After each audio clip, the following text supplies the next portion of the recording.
हे kids, आज मैं आपको एक प्यारी सी कहानी सुनाने वाला हूँ, मीरा और उसके पक्षी दोस्त की।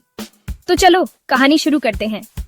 एक छोटे से गांव में, जहाँ सूरज की किरणें खेतों में सोने की तरह चमकती थीं, एक लड़की रहती थी जिसका नाम था मीरा। मीरा को प्रकृति से बहुत प्यार था।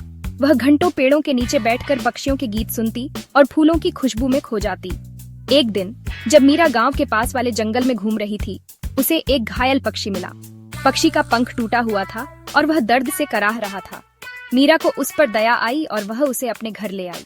उसने पक्षी के पंख पर पट्टी बांधी और उसकी देखभाल करने लगी। कई दिनों तक मीरा ने पक्षी की सेवा की। उसने उसे दाना खिलाया, पानी पिलाया और उसके पंखों को सहलाया। धीरे धीरे पक्षी ठीक होने लगा और एक दिन जब पक्षी का पंख पूरी तरह से ठीक हो गया तो मीरा ने उसे आजाद कर दिया। पक्षी खुशी से चहचहाता हुआ आसमान में उड़ गया। उस दिन से मीरा और पक्षी अच्छे दोस्त बन गए। पक्षी अक्सर मीरा के घर आता और उसके साथ खेलता।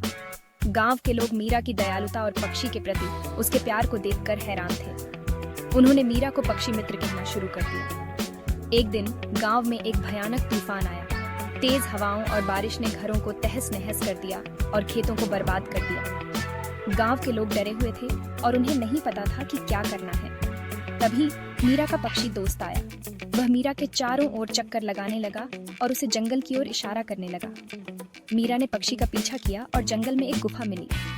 गुफा तूफान से सुरक्षित थी। मीरा ने गांव के सभी लोगों को गुफा में ले जाने का फैसला किया। गुफा में गांव के लोग तूफान से सुरक्षित थे। जब तूफान शांत हुआ तो वे अपने घरों को वापस चले गए। उन्होंने मीरा और उसके पक्षी दोस्त को धन्यवाद दिया। मीरा ने कहा, प्रकृति हमेशा हमारी मदद करती है अगर हम उसकी देखभाल करें। उस दिन से गांव के लोग प्रकृति के प्रति अधिक जागरूक हो गए।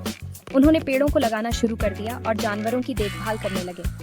मीरा और उसका पक्षी दोस्त हमेशा के लिए अच्छे दोस्त बने रहे और उनकी कहानी गांव में पीढ़ियों तक सुनाई जाती रही। तो बच्चों, ये थी मीरा और उसके पक्षी दोस्त की कहानी। याद रखो, हमें हमेशा प्रकृति से प्यार करना चाहिए क्योंकि वह हमारी मदद करती है। मिलते हैं अगली कहानी में। Bye bye.